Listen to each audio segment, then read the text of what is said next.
Let's go, Lofi Poli Sci coming at you. Michael Pickering here with our good friend Gregory Day, a writer, director, bookseller, and the voice behind HipsvilleAD, the fanatical sect of God of subcultures and fervent rambling of all breeds of cinematic pleasure. How we doing out there, Gregory Day? No, and I'm well. How are you? I'm doing great, doing great. And what juicy top 10 movie list do you have for us today? Yeah, we're doing something a little different today. We're going to be talking about someone else's list instead of me presenting my own list. Ooh, someone Yeah, else's list. All right, all yeah, right. yeah. Many people's list. But this is we're going to be talking about the 2022 Sight and Sound magazine's greatest films of all time list. But it is a top 100 list. But today we're just going to be focusing on numbers 1 through 10. Now, I've heard of Sight and Sound magazine, but I do listen to, and in the past I listened to like movie news and industry news and stuff like that. But I don't know if regular casual cinema goers or movie lovers or streamers know what Sight and Sound magazine is. So Yeah. who is Sight and Sound? Yeah, let me break it down for you. Basically, Sight and Sound Magazine is one of the most revered magazines about film writing ever published. It's owned by the British Film Institute, or the BFI for short. And yeah, it's a great magazine. It is you can get it here in the States, but you gotta kind of wait for it every month to get over here because it is published in Britain. But yeah, it's just a really great magazine. Every month they focus on what's new, and they have their new reviews like you would like you would expect from a publication, but also they do deep dives into history of cinema or what's coming out on home video or talking about restorations. And this, it was just like a really great publication about culture around film, as well as keeping up with the current releases. But the magazine back in 1952 started this list where they polled critics and trying to nail down what is the film canon. And so they would poll a bunch of critics and then release, take the averages and then release the top 100. And so that started in 1952. And then every 10 years, they would do the same thing. They would poll critics and see where the conversation is around the greatest films of all time. And so every decade, the list comes out and you see how things fluctuate within the list. And obviously this year things got really controversial as the list changed the most, significantly changed in the films that are on that list. And so it's definitely, you can definitely tell that our film culture is changing and it's becoming more inclusive. And that was really a result of making the who is being polled, and the inclusivity of that, branching out to more people to do the list, but also people of color and women, and everyone kind of collaborating on this more than just your scholars and your gatekeepers, if you will. And yeah, and so this list definitely is different now than it was for the last few decades. So I'm excited to talk about what these 10 movies are that people consider to be the greatest films of all time. Me too, me too. And with that, why don't you take us into number 10? What's the first one on the list? Yeah, number 10 is Singing in the Rain from 1952. It's arguably the greatest musical Hollywood ever produced. It's a collaboration between director Stanley Donen and actor dancer Gene Kelly. But it's outside of being a great musical and it has stellar set pieces. It's a film about the anxiety of that Hollywood went through when it switched from being silent to sound. And I think that is mainly, outside its entertainment factor, I think mainly why lots of film people gravitate towards it, because it is this movie about movies. It is about the industry in transition. It's about art in transition. But yeah, I mean, it's a hell of a entertaining film. I mean, I think everyone knows the song "Singing in the Rain" or knows the image of Gene Kelly dancing in the rain to that song, even if you don't know the rest of the film, or if you haven't seen it. But I think that's so iconic. But honestly, I'm a little miffed that this movie made it to the top 10 greatest films of all time. I'm nothing against it. I think it is a great movie, but I just don't see the influence that this film has had over time on a lot of cinema. Whereas maybe a film that is similar to it, like The Red Shoes, you can see the techniques of the filmmaking in that movie, or the themes of that film kind of influencing later generations. But Singing in the Rain, I don't know. Definitely a great movie, but I don't know if it's, if it's worthy of being in the top 10, but apparently our film culture does think so. But I tell you, I mean, I know this is the British Film Institute, BFI, and so Mhm. it's not just Hollywood, but I'll just use Hollywood as a word so people know. Hollywood loves movies about Hollywood. It absolutely does, yes. Is so in that respect, a film, even though it's 70 years ago, a film about Hollywood transitioning, I am not surprised. And there are a lot of people who are probably somewhat involved in this movie who might still be alive or their kids are still alive for sure. And Mhm. I saw this movie when I was very young. Like my parents grew up on this. They introduced it to us and we used to sing the song. And I'm not going to sing it now, but I mean honestly, I had no recollection of what this movie was about. And the trailer really illuminated me to it. All I knew and remembered was like the song. Yeah, So like I have no deep attachment to this film, but my parents' generation love it. yeah. And that makes me think like if these people in their ages or the movie industry people who are voting and critics and stuff like that, yeah, they probably still do have a huge attachment to this song. So I can Mhm. understand like why they would still have it on their list. But I agree with you. Top 10 of all time? Get out of here. No way, no Yeah. way. Yeah, I think another way though, without spoiling the rest of the list, yeah, to me, not, yeah, obviously people have read this list. It's been out since late last year, but this is the only like true Hollywood studio movie um, on this list. I would say there's another one on here that we'll talk about later, but I think this is the one that like most represents Hollywood as a studio system. Its use of sets and color and production. And so, yeah, I guess in one way it does kind of represent that the old Hollywood, but in another way, it does baffle me um, that it made it this high. I hear you. I hear you. Although I have a feeling, like you said, without spoiling anything for the future, might be a few others similar to that as well. Why don't you Yeah, take us into our number nine yeah. Number nine, yeah. sound and sights number nine? Yes. So number nine on the list. Oh, and also just to clarify, the people who were polled in this, or globally, critics globally, and filmmakers and other things. So it's not just Americans and the Brits voting on this. So um, if you were to look at the top 100, you will see a wide range of international films in here as well. So, All right, but let's speaking, talk yeah, about that again yeah, later on for yeah, sure. absolutely, yeah, Yeah, yeah. yeah. But speaking of global movies, number nine is Man with a Movie Camera. It's from 1929. It's from Russia, and this is a documentary of sorts, but it is a highly experimental documentary, and it's just the director, maybe gonna mangle his name, but Dziga Vertov took his camera and went and shot a bunch of footage in many different Eastern European cities, mostly Moscow and Kyiv and some other places in Russia and its neighboring territories at that time. And it's just very frenetic, and it perfectly captures like urban Russian life at that time, like the train systems, the workers, the factory workers, the bustling streets. But why it's so well regarded is it's got this energy to it that you could watch a film today and you see music videos, commercials, just coming out of the style of this fast editing and like the camera kind of being pushed excuse me, into like very high speeds and just capturing the freneticism of life.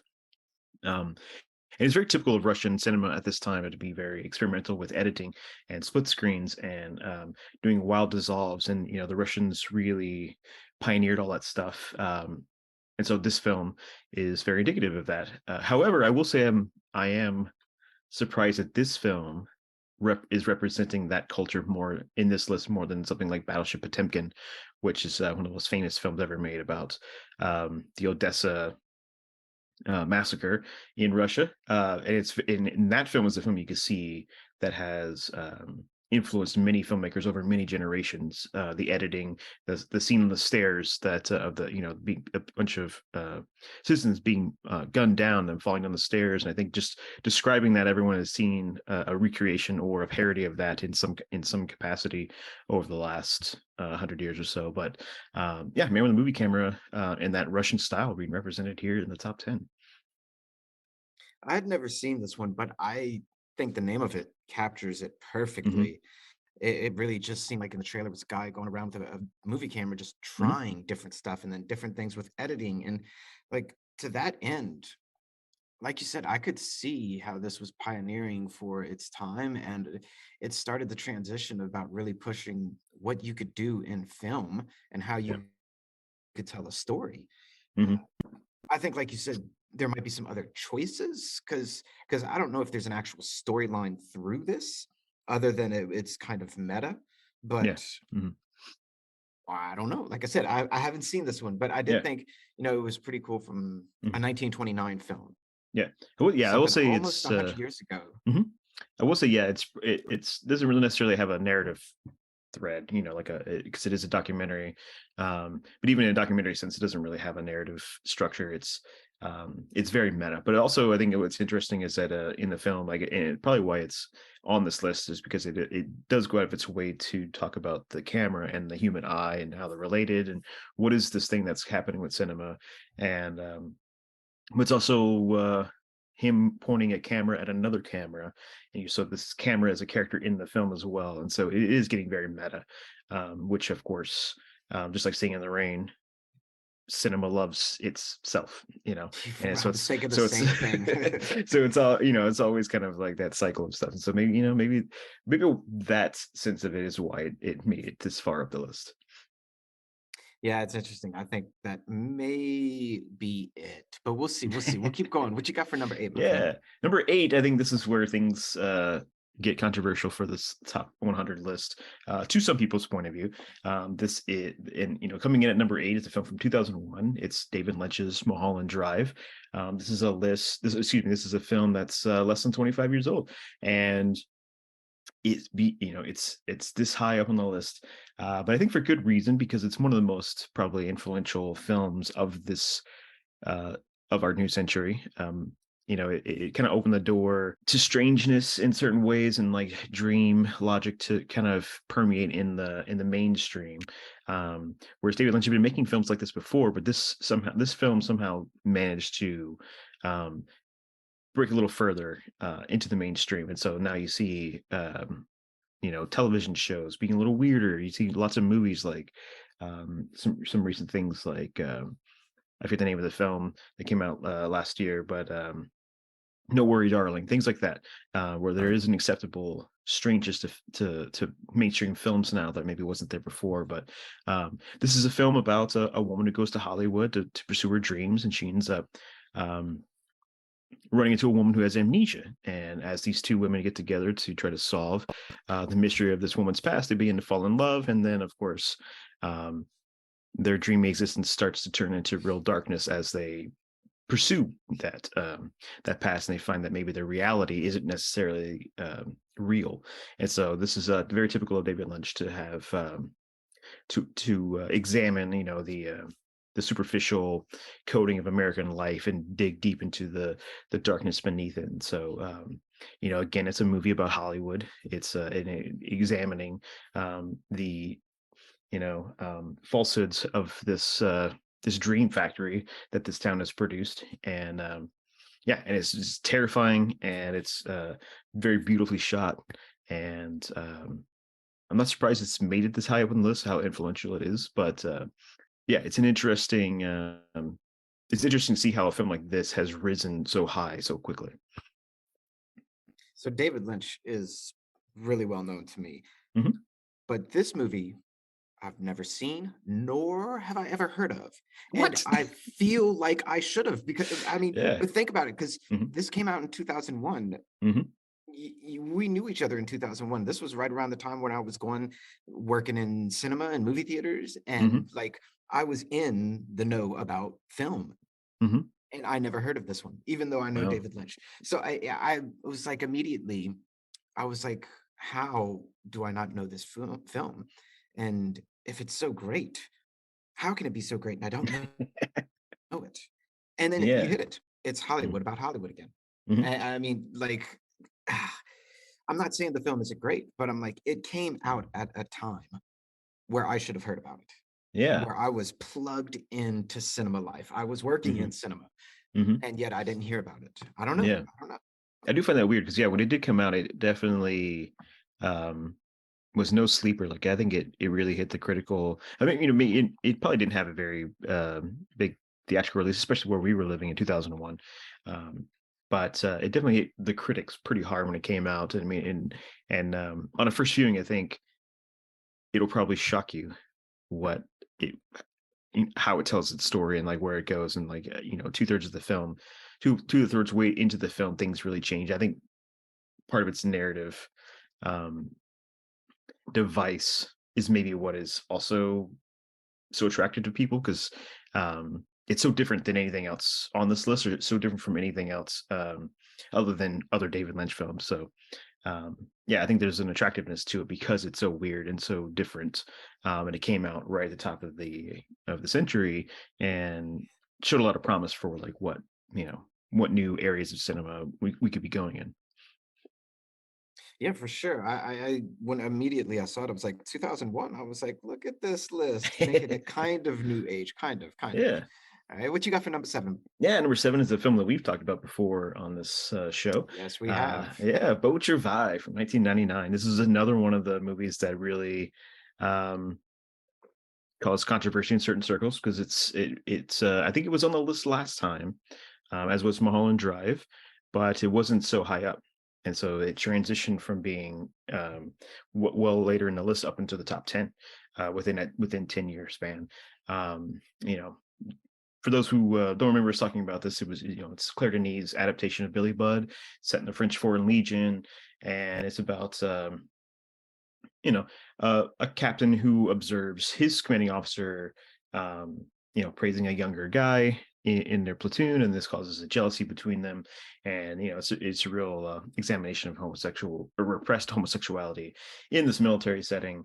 But it's also about about tribalism and colonialism, because it is about these soldiers who are training for a war that may or may not ever come in a foreign country. It's in Africa, and all the main characters are French, and so yeah, it's kind of like mixing all this, all these different themes of masculinity and colonialism and repression, um, but it's also got a very intriguing way of telling its story, and like these episodic segments. And then of course the ending, I think, is I won't spoil it.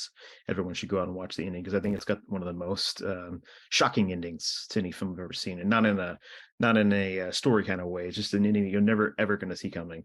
But its lead, Denis Levant, is an incredible physical actor, and he really pulls things together in that final scene. This one was on your top 10 female directors list, is that right? I think so, yeah. Yeah, yeah. I thought that's where it was. And I wonder, considering what you said about the list changing of the past 10 years and who's voting on the list, if this film, considering female director and considering the subject matter, if it didn't get moved way, way up the list because the voting population has changed, it has been Mhm. more inclusive to women, to other minority groups. And so therefore, like those groups being included in the voting process, I think it isn't necessarily that surprising that this film would move up on the list. What do you think about that? No, I think that's exactly what's going on. I mean, to talk about this later also with some other of these choices, um, the the more diverse pool of people you pull for this, you're going to get starting to get like different types of films that speak to different types of people. And so I think that is definitely a factor. Like I said, uh, you know, upping the number of women or people of color who are being polled in this list. But I think also something that is happening is the availability of a lot of these films, with streaming and home video releases, with people at the Criterion Collection who are restoring these movies and making sure they're getting shown in different avenues. Because for many decades from this list, you think about like the 50s through the 70s, you can only go see a movie in a repertory screening, or if it happened to be on television.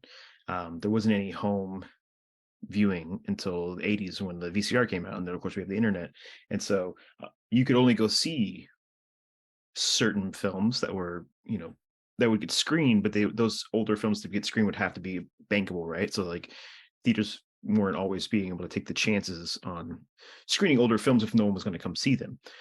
So now that we have the internet and home video, we have this sea of old films that could be seen or reevaluated. I think that's also a factor playing into some of these forgotten films or less seen films that do speak to a large portion of people who maybe didn't get to see them when they first came out. That's a great point. Availability. I like that. Yes. How Hmm. just because availability and technology, the list in and of Hmm. itself Yeah. changes as well. I Yeah. like it. I like it a lot. Well, why don't you take us to number 6 now? What do you have on there? Not a surprise to me Yeah. at all. Yeah, this is no surprise to me, but I am surprised that it's this low on the list. Is 2001: A Space Odyssey from 1968. It's number 6 on this list. Obviously, this is one of the most famous films ever made, but it's only at number 6, so it's kind of strange. But it is not a film for everybody. It is a difficult movie in parts, and if you're not familiar with it, it is told in different chapters. But the meat of the film is about space exploration and the mysteries, beyond our knowledge, that may lay out in the universe.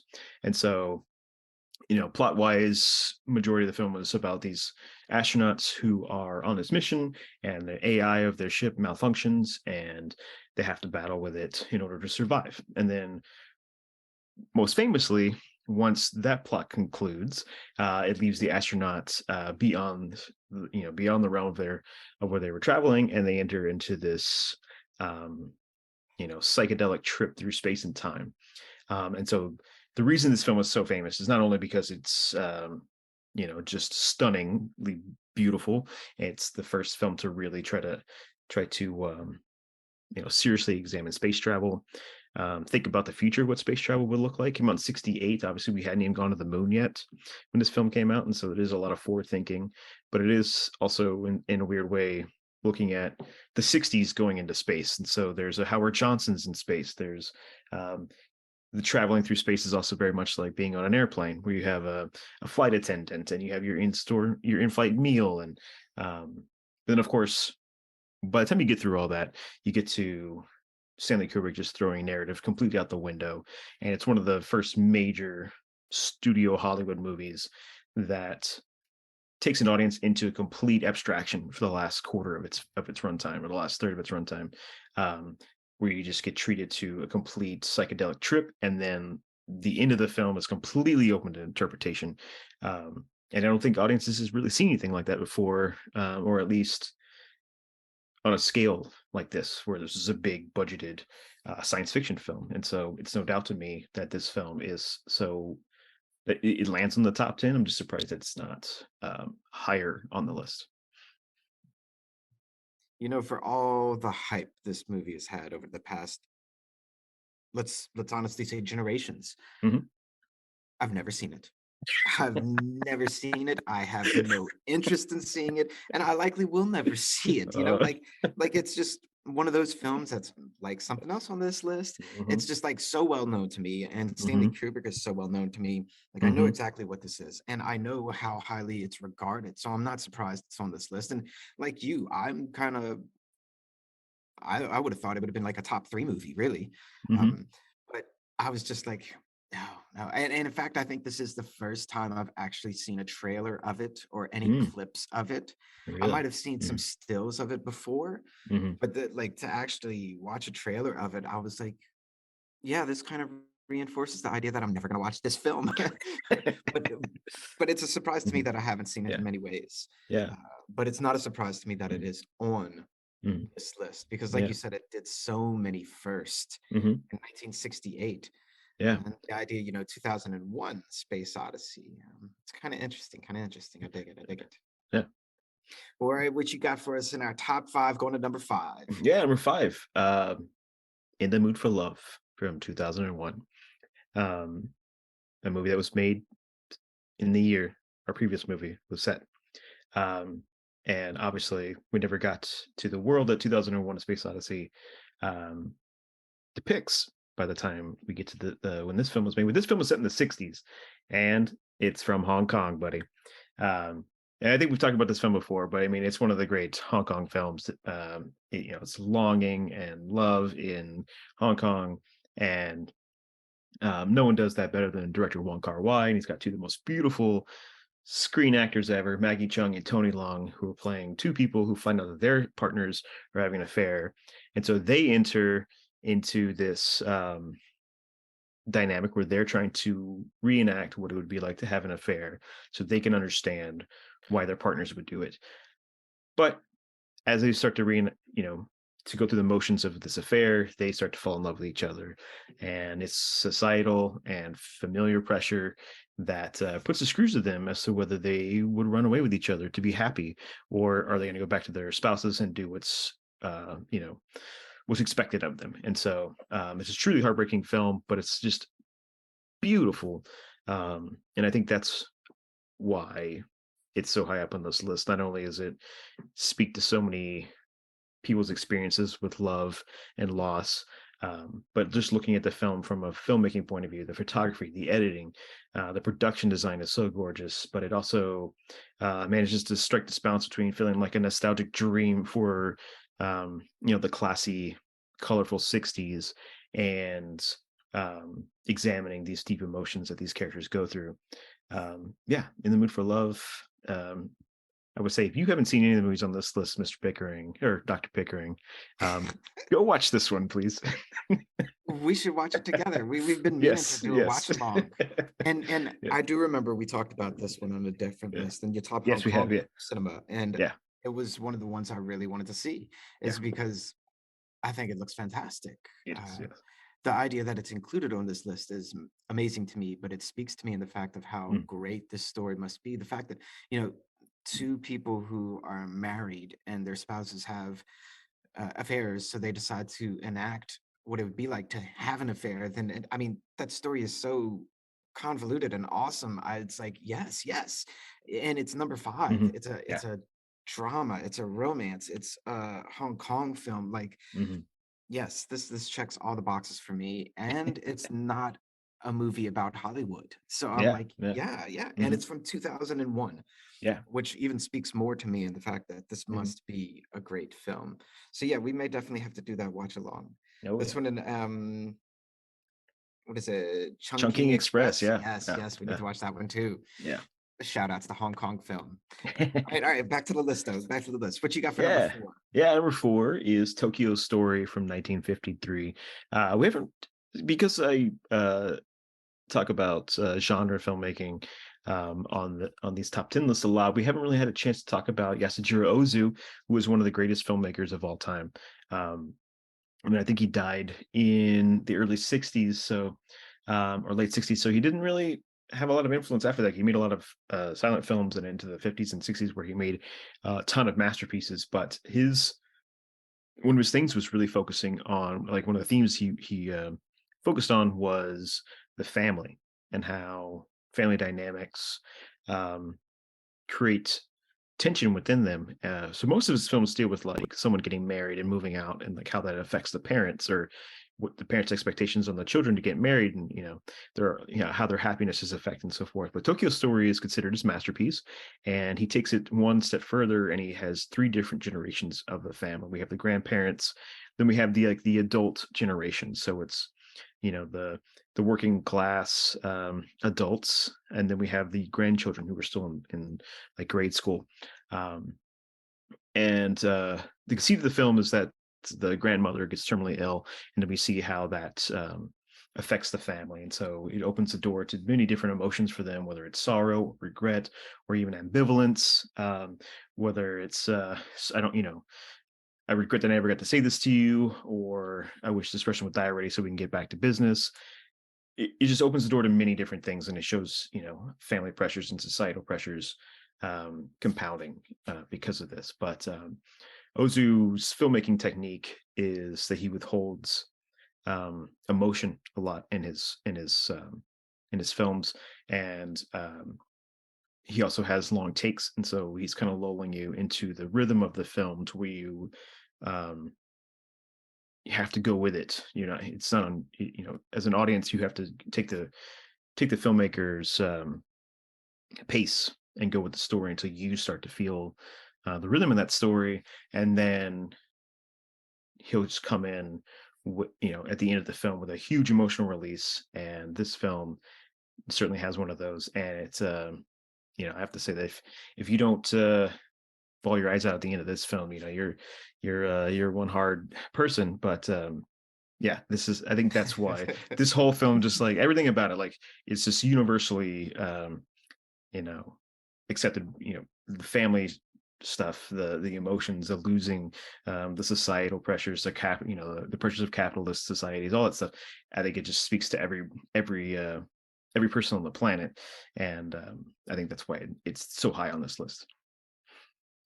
At first, before they showed the name of the director, and I Mhm. looked at the name of the film and the year, and I was like, "Oh, this has to be a Kurosawa film," but it wasn't. And Mm-mm. I was like, "Wow, I've never heard of this director." And then it gets going, and it's showing what was at the time modern Japanese society Yeah. in the early 1950s. And I'm like, whoa. I was like, this is way different than Kurosawa, doing like a feudal epic, Japan in the 1600s or something like this. This Hmm. is showing, and like you just said, three different generations in Japan just a couple years after World War II Yeah. ends. Like World War II, the Japanese surrender in 1945. This film comes out in 1953, and it covers that day and age, three different age groups and generations of Japanese society. That's amazing to me in and of itself. That's enough reason to put it on this top 100 list. And the fact that it's number 4 speaks to me and says, like you said, there has to be something really gripping about this story and the way that it's told in order for it to be that high up. I mean, it's 70 years old, Yeah. but I think that's pretty amazing. And I am interested in this one. I'm gonna have to check it out. I need to expand my Japanese directors list aside from Kurosawa. Yeah, I would say, for context, Ozu is probably right. There's a few others, but Ozu is right there with Kurosawa as far as like who are the directors consider the greatest Japanese artists, cinematic artists. Yeah, Ozu is highly regarded, but like in a different way. Like his whole thing was the domestic drama, whereas Kurosawa's was the epic. Right, right, right. Yeah, I'm gonna yeah, have to check this one out for yeah. sure. Oh yeah.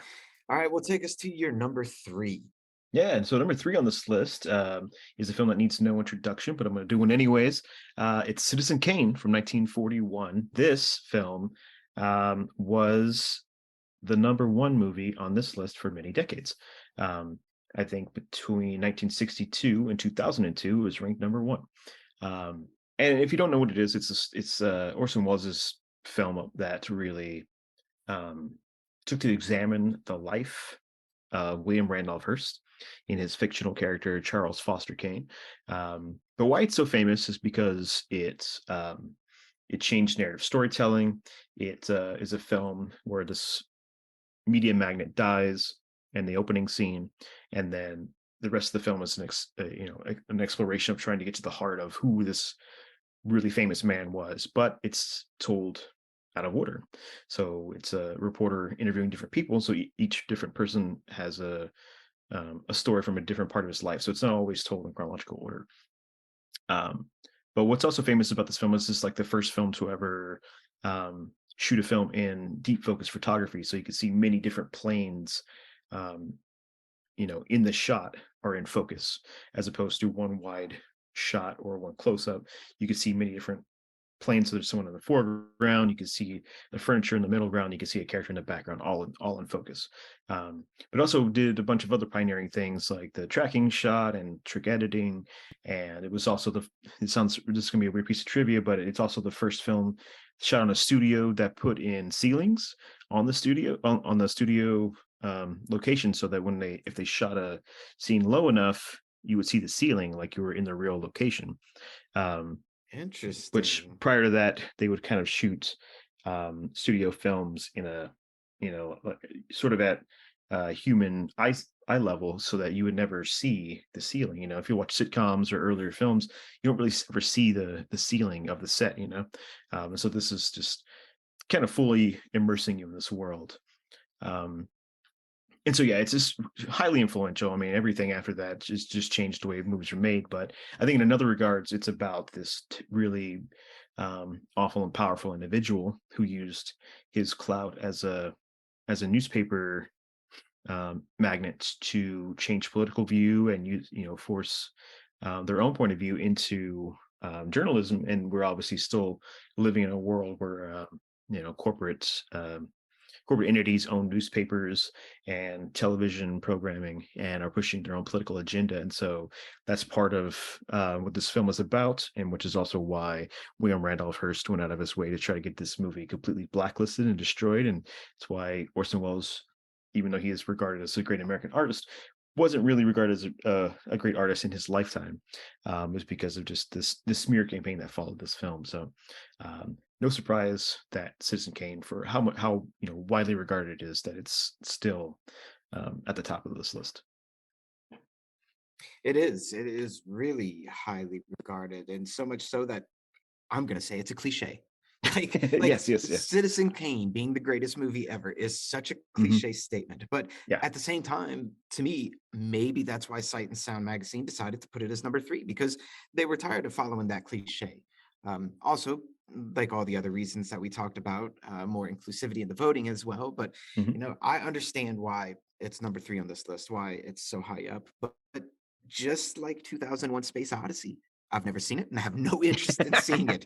This film has way too much hype built up Hmm. around it that if Yeah. I were to watch it now, I would Hmm. be let down. I don't Like know. I don't I know. would really, you think I wouldn't be? I don't think so. I think it maybe has a reputation for being an old, stodgy film, but it actually has a lot of, energy and character to it that I think, if you sit down and watch it, it'll still grab you how modern it feels. I don't know. I think I'd be contrary and be like, "Oh, greatest film ever." I think it sucks. Um, I don't know. Maybe one day. Maybe one day. All right. Well, if Citizen Kane used to be number one on the list for so long, let's see what dethroned it. What's coming in at number two? Yeah, number 2 is Vertigo from 1958, and Vertigo, um, in 2012 dethroned Citizen Kane as the number 1 movie on this list, so it was actually number 1 on the previous iteration of this list. Um, this is Alfred Hitchcock's, one of his greatest films he's made. If you know anything about Hitchcock, like, his whole run in the '50s was just insane, like Rear Window, this film, North by Northwest, and Psycho all in a row. But this film, I think it ranks among my favorites that Hitchcock has done because it's such a exploration of his own psyche. It is a like a Technicolor noir nightmare about this guy who is so obsessed with this dead woman that he forces another woman to become um, the woman he's in love with. Or is that what's really happening? So it's you don't know if he's being played by some individuals or if he is playing them or if he is truly in this loop of obsession that is leading to the destruction of all these characters. But what is sort of commonly agreed upon that this film is about, really, the analysis of it is really looking at the Jimmy Stewart character who is forcing this woman to become this other woman. Is sort of like a stand-in for Hitchcock himself, and like how directors force people to become other people for films, but especially with Hitchcock and his relationship with women, and his demanding presence over them and his possession of them and forcing them to do what he wants them to do. It's kind of um, presented in this film, or at least that's the analysis of this film, the popular analysis of the film. And I think it holds a lot of truth that, yeah, this is um, Hitchcock was, famously obese and went out of his way to make sure that he had the most attractive women in his film. And there's a lot written about him. Um, that he had a lot of self-hatred or whatever you want to call it about his physical appearance, and that he would never be able to be with the women that he had cast in his films. And so there was a lot of animosity and abuse and things that happened between him and some of the women in his films. And so I think this film kind of represents all that on the screen. And it even ends with the last act of the film in front of in a church in front of, I think, some nuns. And so it almost feels like a confession by the time you're done with it. But it's a very odd film to have come out of the studio system, to be so, that feels so personal. It doesn't feel so much like an action film like North by Northwest, or a horror film like Psycho, where it could be this big box office success. And then, it's a film that opens the doors for films like Mulholland Drive. It's got this strangeness to it, and this genre experiment, opening the psyche of its filmmaker. And you could see the not even that's in 2001 when Mulholland Drive came out, but you could even see its influence with the Korean film Decision to Leave that came out last year. Like Vertigo is still very much influencing filmmakers today. So yeah, so I think it's obvious why this film is so high on this list. This movie, I know. I haven't seen it, but I know it quite well. And the word vertigo, Hmm. it seems like it's mentioned a lot more these days. Like I hear that word so often, though I always knew it as a drug, even though now it's a medical condition. Hmm. But I was curious, like, what context do they use the word vertigo in this movie, right? So, like, it's 1958. Hmm. What and words Yeah. they change meaning over time, and Hmm. so I'm curious. 75 years ago, almost, or 70 years ago, whatever it is, how was Hitchcock using the word vertigo? What did it mean as Yeah. far as representing this film? I think it means two things. One, very straightforward in the film. The main character Scotty, um, something bad happens to him at the very beginning of the film, and it traumatizes him. And so, as a police officer, and so after that, he has a fear of heights, and if he goes up so far and he looks down, he actually does experience vertigo. Like he experiences the being disoriented and his vision disorienting, so he is experiencing the medical vertigo. But I think in another way it's using it about the um the cloudy dreaminess of what's happening to Scotty over the course of the film. Like, or the woman that he sees, did she really die? Is he really obsessed with her? Is she real, or is the woman he's creating it's just sort of this mix of emotion and reality, is also the vertigo of the film, where nothing is as it seems, and you can't really quite you know put your thumb on, or put your finger on the reality of the situation. So I think it's it vertigo as in the strangeness and the abstractness of reality that the film is creating. Gotcha, gotcha. I find it really interesting that this film dethroned Citizen Kane. And in many ways, like I Mhm. think if someone's gonna take over, so Citizen Kane was done by Orson Welles, Vertigo was done by Alfred Hitchcock. I think, yeah, it doesn't surprise me that Alfred Hitchcock would be a person who could dethrone Orson Welles, Mhm. and this movie in particular.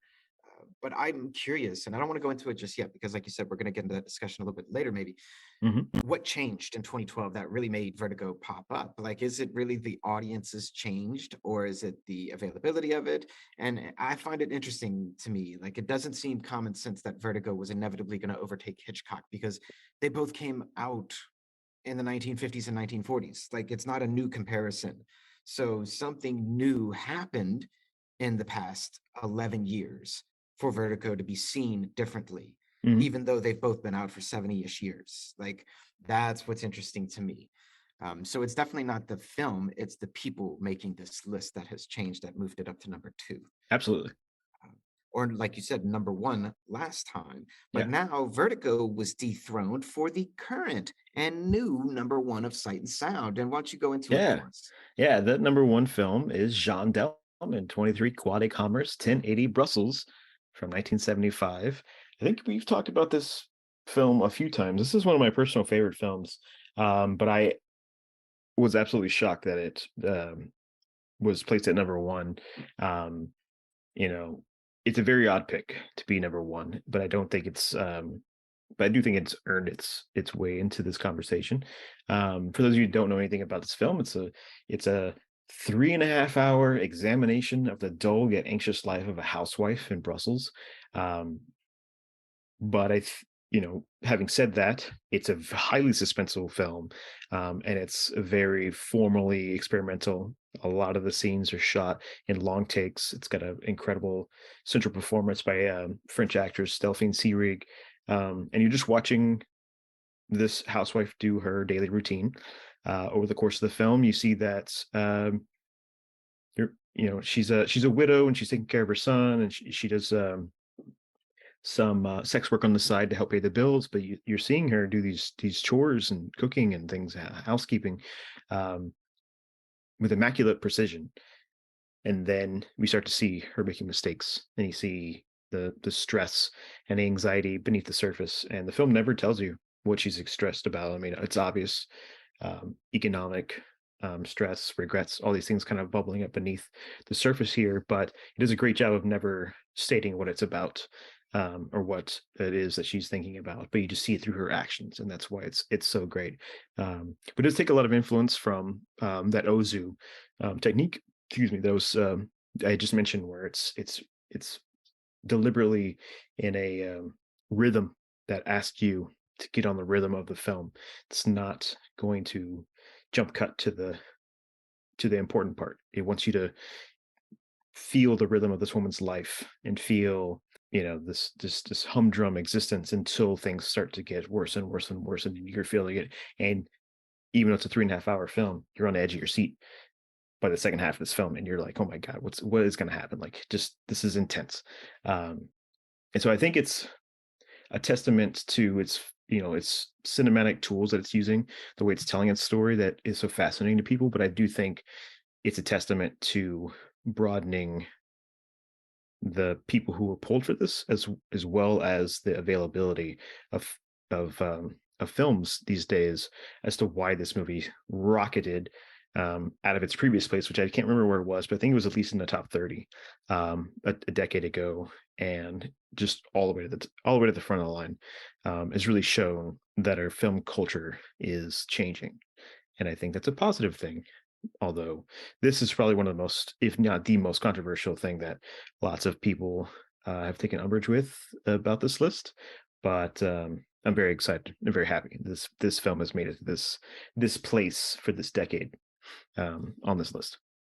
I think this was on your top 10 female directors list. Was that right? Maybe was that the list? Yeah, I think we've done it a couple times, but yeah, I think I put it at number one on that list, if I'm not mistaken. Yeah, I think Yeah. so. And I love the fact that Sight and Sound didn't do a Hollywood film for their number one. I Hmm. think that's most certainly a sign of the changing demographics of the voting population within the BFI, the British Film Institute. And granted, well, I would say they went a little more recent than Citizen Kane and Vertigo, right? The 40s and the 50s. They moved Yeah. to 1975. So it's like, Yeah. 50 Hmm. years ish. So a little more recent, but still old school. So, like, but no, I thought this was great, for a foreign film, for a female directed film, a female lead film, to make it to their number one. I think it does show the changing culture of us, of our taste, of society's taste, as generational replacement is taking place. Older individuals are passing on, younger people are coming of age. We're experiencing new film. We have new access to older films. And what we as human beings like is changing because we as Hmm. human beings are changing. Yeah. Um, so I dig it. I dig this. I dig this choice a whole lot. And that's Gregory Day's rundown of Sight and Sound magazine's top 10 movies of all time. If that's not like a big statement to make, but they make it. They make it. Hmm. And as per usual, Gregory Day, I do have a few questions for you about this list. Yeah. And firstly, Hmm. I want to ask you, what made you want to do this list? And normally you always do an original list. What made you want to talk about a different list this time? Yeah, I mean, I think when this list came out, I want to say it came out in October, November last year. It was like everyone was talking about it, and I honestly forgot that, because it came out like 10 years before that. That everyone was talking about Vertigo as being the number one movie, and then now this is, if you're as into cinema as I am, the fact that Jean Delman made number one on this list, which is this is a list that people take very seriously, as we are, people involved in cinema or fans of cinema are looking at the canon. The fact that this movie became number one, it's just unbelievable. So I wanted to talk about it because it's really, at the forefront of cinema conversations these days. So figured I'd bring in here. We talk it out, but also just give us something a little different, than our typical back and forth about Hong Kong and horror movies. I dig it. I dig it. And for all our listeners out there, if they wanna go to a little cocktail party and seem cultured about the Sight and Sound magazine's top 10 films of all times list, there Yeah. you go. This it's a good topic to just throw out there. I like it. I like it a lot. But I also do want to ask you, like, how many, if you were to think about it for a second, like, and without naming names or which ones, Mhm. but if this were your top 10 list, like, how many do you think of theirs, of the films that we just talked about, how many of those films do you think would actually make your own top 10 films of all time? Like, would Citizen Kane make it? Would Vertigo make it? That's what I'm asking. Mhm. You don't have to say Yeah. which ones, but like, Mhm. roughly how many would you take the whole list? Would be a carbon copy your own, or maybe five or three, or what do you think? Yeah, I would say definitely not a carbon copy. There's some things I don't agree with this, but I would say about 5 or 6 maybe could probably carry over into my own if I had to make this list. Gotcha, gotcha. Now, with that in mind, I'll put you on the spot a little bit for this one. So Mhm. that would leave four or five spaces for your own picks. Yeah. What do you think is, in your opinion, one of the greatest films ever that would be on your top 10 list that's not on this list? Oh, without a doubt, Seven Samurai. Um, I Kurosawa, yeah, why am I yeah, not yes, surprised? yeah. Yes. I mean, I think to me that's just one of the, if not the greatest film ever made. It's just it like I think if we talked about it before, but it's just got everything. It's got drama, it's got action, it's just so well done. It's you know the technique behind the filmmaking. It's just so great. I think it's number 20 on Oh, out of the wow. whole 100 list, and it's the only Kurosawa film I think it's on the list. Um, and so it kind of hurt that Kurosawa had fallen so low in the list, because he, more so than maybe some of the other films on this list, I think one of the most influential filmmakers, and one of the most humanistic filmmakers ever, and the fact that not represented in the top 10 greatest films, but that's just my opinion. Oh, I feel you. I feel you. I Yeah. dig it. I like it. I like it. And something else I was thinking throughout this list, and I want to talk to you about too, is so this list is called Greatest Films of All Time. Mhm. And if you think about it, the newest movies on this list are from the year 2001. And I was thinking, I was like, well, is there a movie from, let's say, 2020 or 2021 or even 2019 that was good enough to be on this list? And without telling you my own thoughts first, I'm going to ask Mhm. you, do you think like a brand new movie from like 2021 could ever make it on a list like this? So close to the list coming out, I don't think so. I don't really know how long it takes to prep the list. But if it's published in 2022, um, I don't know if something that recent could make it on the list, just for the amount of polling and time and everything. But I will say in the top 100, there are three films from I believe the year 2019 out of the 100. Oh, So okay. there are some that are fairly new that are on the list. I think Portrait of a Lady on Fire was number 30. That came out in 2019, and then Get Out and Parasite also made the list. So um, yeah, so this new way of polling, definitely opens the door to even more relevant films to start making its way onto the list. But is it? But as far as top 10, I doubt it. Get Out, was that Jordan Peele? Yeah, yeah, I think Yeah, it is number 100. that's awesome that they made Mhm, it all the way up to there. mhm, mhm. I was surprised because I was, or rather, I should say, I am surprised because I would have really thought that new movies wouldn't stand a chance. Because Mhm. if you're talking greatest of all time, like a film needs a few years to be out in the ether Yes. for people to really experience it and to see if it's just a trend. Is it a fad? Is it just pop culture? Mhm. Or if it has staying power, if it has relevance power. But to see that they have three inclusions of 2019 in the top 100, that means some people are saying, no, these are great movies, period. I like it. Yeah. I like it a lot. Yeah. Yeah, we'll see. I think it's interesting because we'll see this list, but in 10 years from now, we'll see if those films hang on. Um, to Right? We'll their get to to see if they mhm. have that staying power or not. Yeah, absolutely. Yeah. So I think that's what's one of the wonderful things about the list is it's never a set list. So it's not like this is the greatest film of all time, period, end of story. It's to see how things are changing. And I don't know if John Dillman will be number one next in 10 years from now. Um, but it'll be interesting to see, do these younger films start to move up the list? Do the older films fade away? And so just an ongoing, organic process of this whole thing. was any comic book movie on the top 100? Do you know? uh no, no. I was trying to think Yeah, of even I was trying to think of if there's anything even out of the, out of the like the Joaquin Marvel. Phoenix Yeah. Joker, maybe. Yeah. I could see No, that like no. vying for it, but no, I hear No. you. No. If anything, the Crow should be there. No. Oh yes, yes. It's so funny you say that for a different reason. I'll talk later. Um, but okay, so like something else I thought about, like I was looking at this whole list together, and this list is about half and half, almost half American Hollywood, half foreign. I think it's a little bit more foreign than Hollywood, but Mhm. only barely.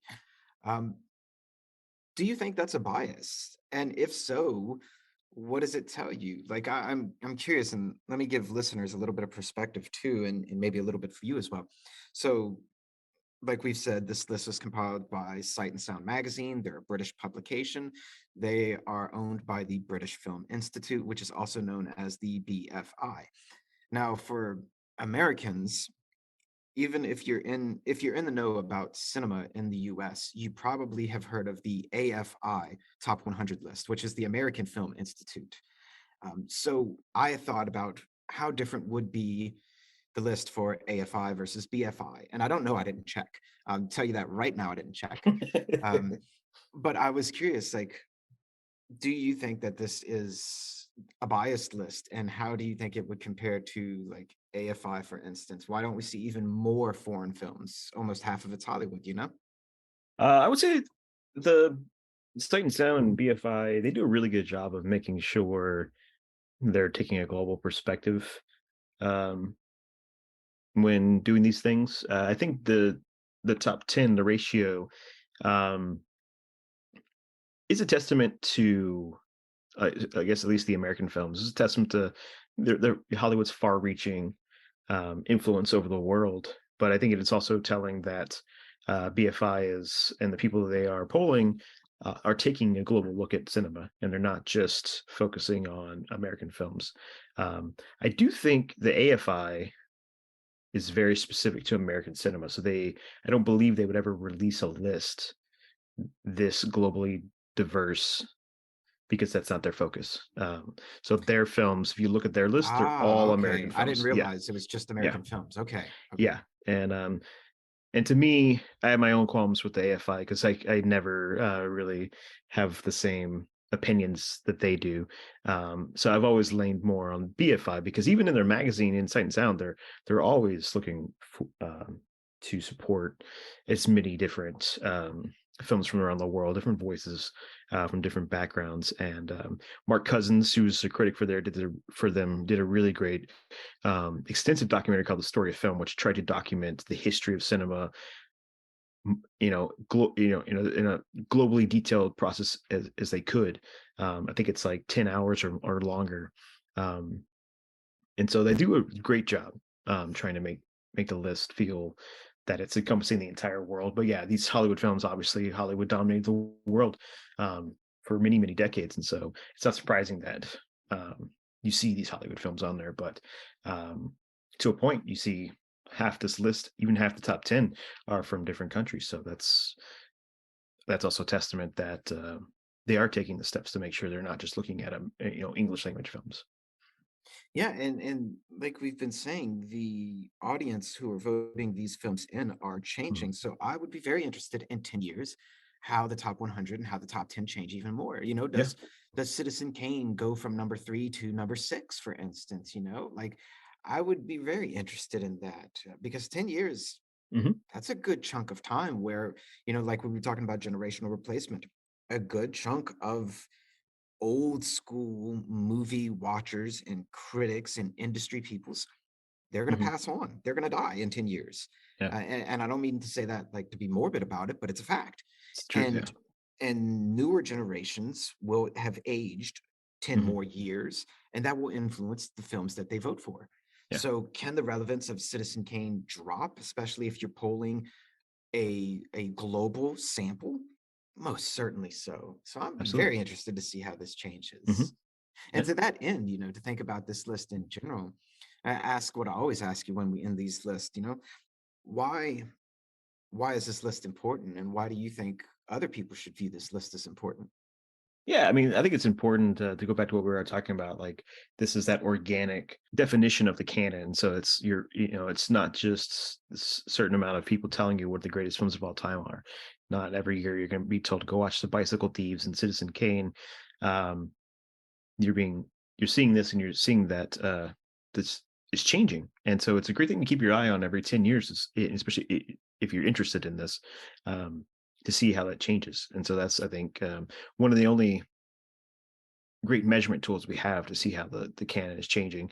And it's not without its imperfections, obviously, because BFI deliberately is pushing an agenda to try to make sure they are polling as many people as possible to get this um, to make the most diverse list possible, to see what we are looking at globally, because they've gone from looking at 1952, 1962, 72, so forth, um, and seeing that a lot of the same things were coming up, and so they were trying to broaden who they're asking, to see if it's going to change the results. It I think it does, in one way, upset people who think that there are like only 10 great films, and those films shouldn't be questioned. So I think it is great that people can look at this list and see that, the more people we ask, the more people we're polled, the more people who are invited into this poll, we can get a real good global view of what's important to people as far as important movies go. And so, yeah, I think it's the same for me as far as why I think it's important, why it's important to me, or why I think other people should view it, is because it's kind of got its finger on the pulse as far as like how we're evolving as audience members and as cinephiles, or whatever you want to call us.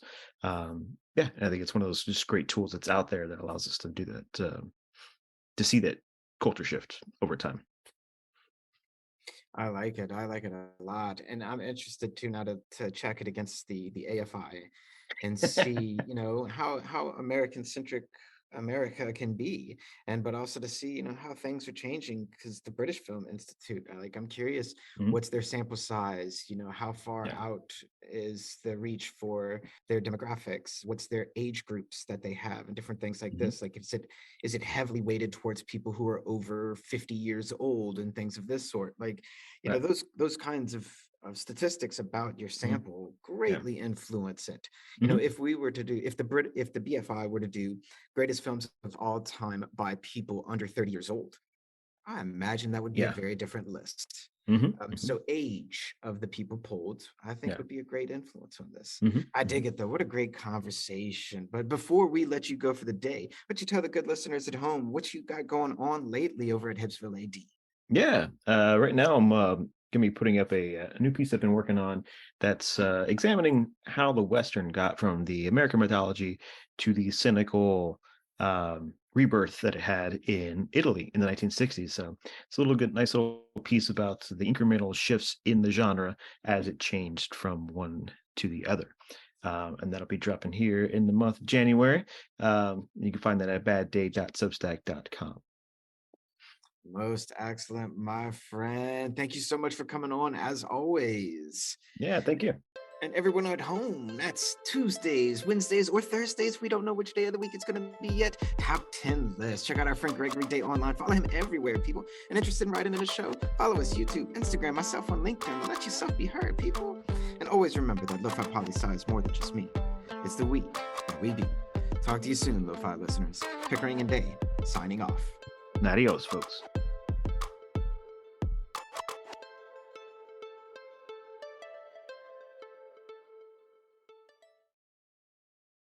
And in no particular order except for the order that they are in. My top 10 list movie of all time. Number 10, The Crow, 1994. Number 9, Girl Interrupted, 1999. Number 8, Matrix, 1999. Number 7, Empire Records, 1995. Number 6, Hackers, 1995. Number 5, Lost in Translation, 2003. Number 4, A Bronx Tale, 1993. Number 3, Coach Carter, 2005. Number 2, Pump Up the Volume, 1990. Number 1, Underworld, 2003 to 2017. All of them, I love them so much. And there you have it. Best movies of the millennium. Enough said. Gregory Day, you want a last word on that? Oh. I'm baffled, buddy. That's all I'll say. But yeah, I was. No, I don't know. That's all I got. uh, I've never seen Coach Carter.